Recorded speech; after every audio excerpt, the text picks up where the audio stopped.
الريانية تصل إلى تريزيجيه.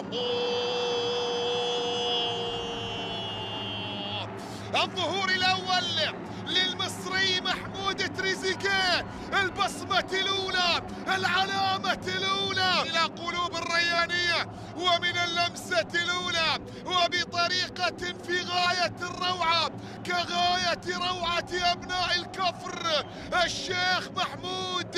غاية الروعة وصلت إلى البلجيكي، لمس المجلس.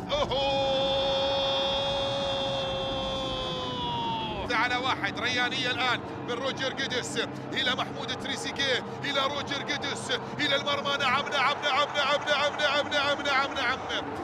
تريزيجيه يقود الريان للفوز على الشحنية برباعية في الدوري القطري. فاز فريق الريان على نظير الشحنية بنتيجة 4-2 في المباراة التي جمعت بينهما ضمن منافسات بطولة الدوري القطري على استاد أحمد بن علي في الأسبوع الرابع من الدوري القطري.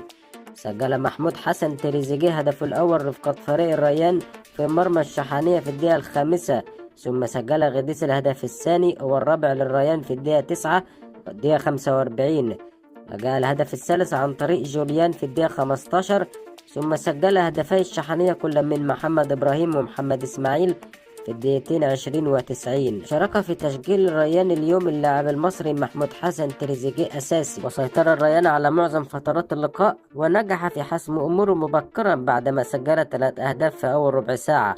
في المقابل حاول الشحنية تصحيح وضعه بعد الأهداف الثلاثة، وشكلت هجماته خطورة حقيقية على مرمى الريان.